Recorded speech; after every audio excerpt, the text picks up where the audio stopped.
The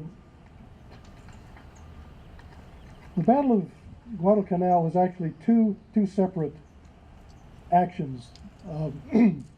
Thursday, the 12th of November, 42, the Japanese Betty bomber crashed into the after control of the ship and completely demolished it.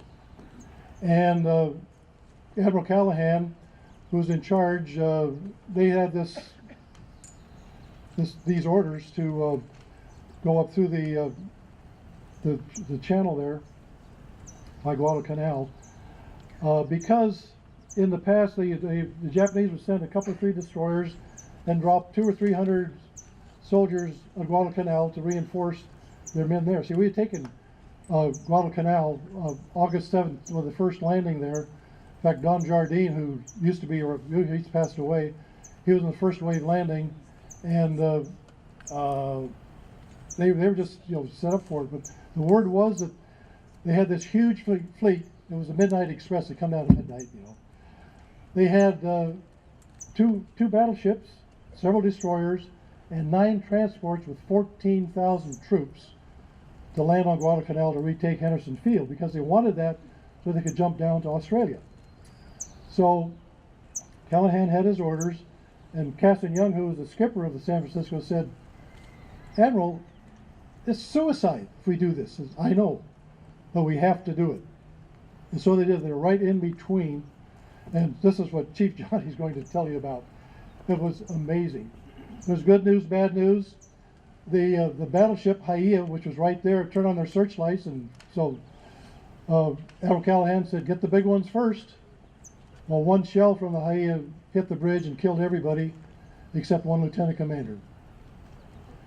Then the San Francisco just fired as much as they could, and you see the bridge back here. That is and there's a place on the other side where a shell actually went over from the other side, went through it.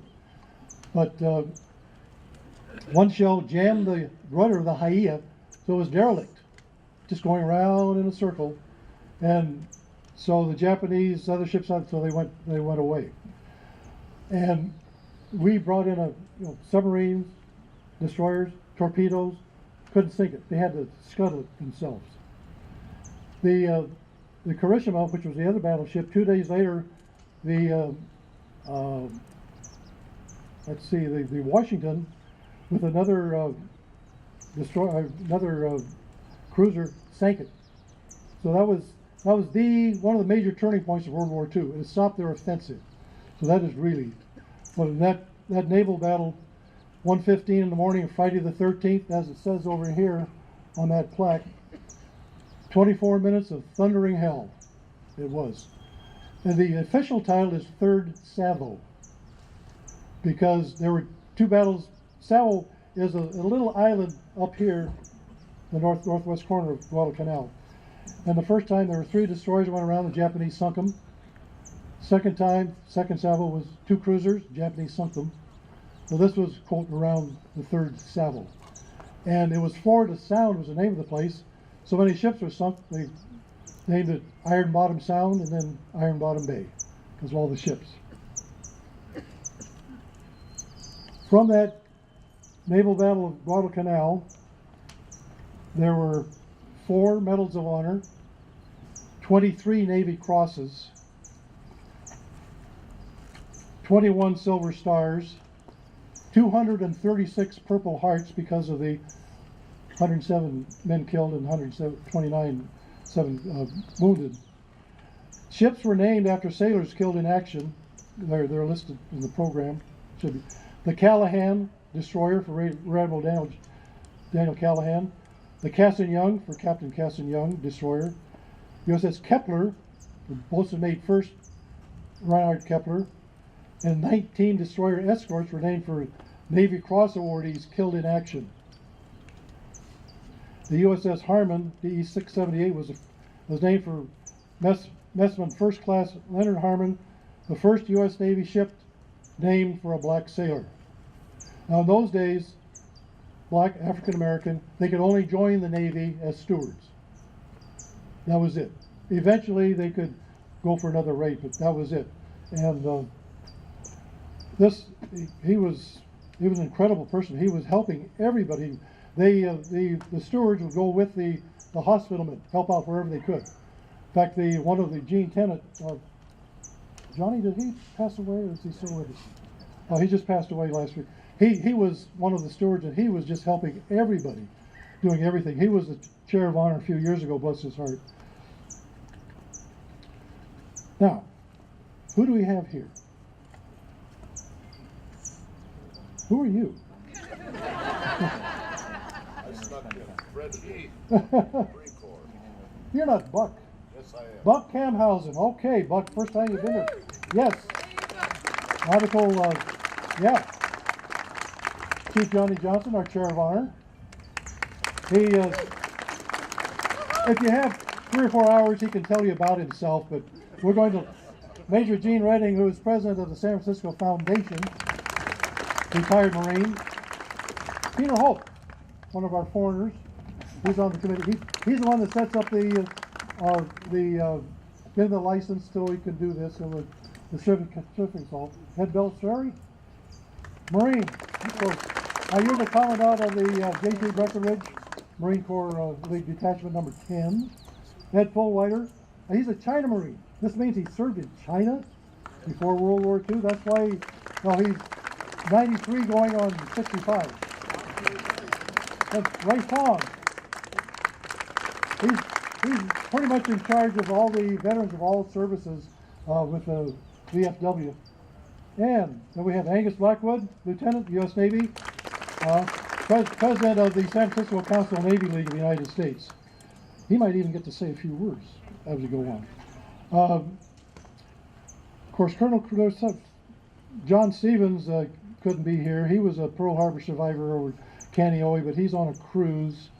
So, his wife arranged that, so he couldn't be here. You know how those things go. Sergeant Don Reed. Don, I see you there. Yep. The young Marines color guard couldn't make it today, just like the Sea Cadets. I just don't know why. They must have some other duties. Let's see, Jeff Dunning. Where are you, Jeffrey? You're busy everywhere. There he is, taking pictures and movies. He gets the okay from the National Parks Department. He retired from the Parks Department, doing everything, and so he's still able to do that. Jennifer Gringle, I don't think she's here. Now, will the U.S. San Francisco veterans and shipmates please stand to be recognized?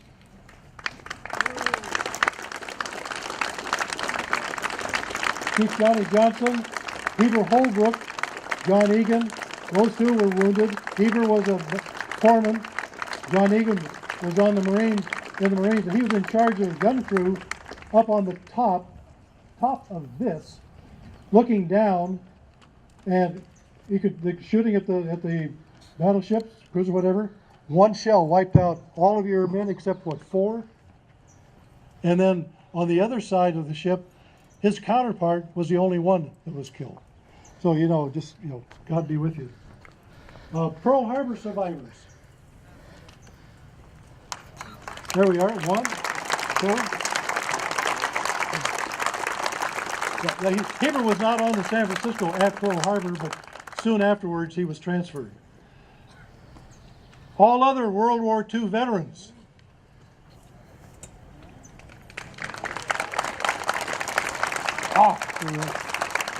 Yes.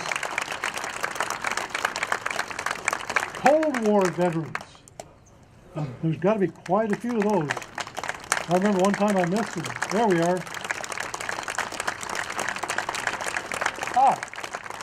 Admiral Tom Brown. Thank you for being here again. Korean War veterans.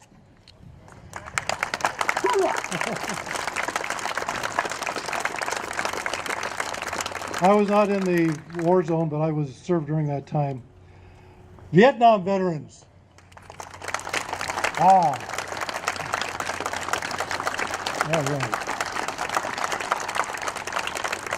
Bosnia veterans. Bosnia? No? Iraq veterans. Al Fitty.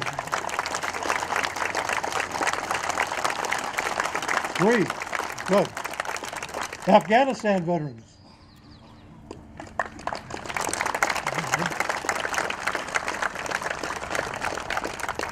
Spouses, sons, daughters, grandchildren, great-grandchildren of veterans. All right. Thank you.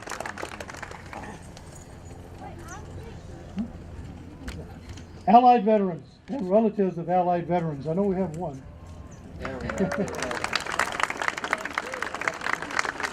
The foundation members, we don't need to do that. Now I'll introduce Major Gene Redding, U.S. Marine Corps retired, who is president of the San Francisco Memorial Foundation, to introduce our Chair of Honor. Great. Thank you very much, Captain Ellickson. Good afternoon, everybody. On the night of 12 November 1942, Rear Admiral Daniel Callahan stood on the bridge of the USS San Francisco, the flagship of his force, and he had a few things going through his mind that he knew. He knew that if Guadalcanal fell to the Imperial forces, the Japanese would control the Pacific, cutting off Australia, cutting off New Zealand. He knew that the thousands of Marines who were securing Guadalcanal were vulnerable to naval bombardment. And he also knew that a large Japanese naval force was heading for Guadalcanal that night to wipe the Marines out. And his force, led by the USS San Francisco and that task force, was the only thing that stood between that Japanese naval force and Guadalcanal, and they were heavily outgunned. And down below the deck of the same ship was a 19-year-old storekeeper who had a few things going through his mind that evening as well. And he's to my right, and that is Johnny Johnson. So, some background. Johnny Johnson is a child of the Depression.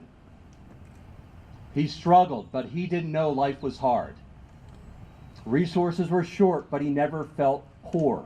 As he describes his childhood to me, it sounds like great hardship. He describes it as the ideal childhood. He got to work with livestock. He shined shoes as a boy for a nickel. And at 17, he persuaded his mother to sign him up for the U.S. Navy. Under one condition she did, that he didn't drink alcohol. No cigarettes. Oh, no cigarettes, 2 conditions. And I know he didn't drink until he was 30 years old. Chief Johnny keeps his promises. He reported aboard the USS San Francisco as an 18-year-old. And then Captain Callahan made a lasting impression on Chief Johnny. He was on board the USS San Francisco for the duration of the war, fighting that war. He was on board December 7th, 1941. He saw the planes before they dropped their first bomb, all the way through Tokyo Bay to the surrender. He was on the ship in the fight. When he finally left the Navy, the first job that he applied for was to become a taxi driver in San Diego. The manager of the organization looked at his credentials, saw that he had been at sea for so long, and they declined his application, leading to a career as an entrepreneur. Had a very successful career in the insurance industry, also a founder of the Neptune Society, and still currently has a business in manufacturing. So what we're going to do today is have an interview with Chief Johnny. What's important to him is he wants to make sure that there's certain men and there's certain actions that may be lost to history, but they aren't lost to him, and after our talk won't be lost to you. So please join me in welcoming Chief Johnny Johnson.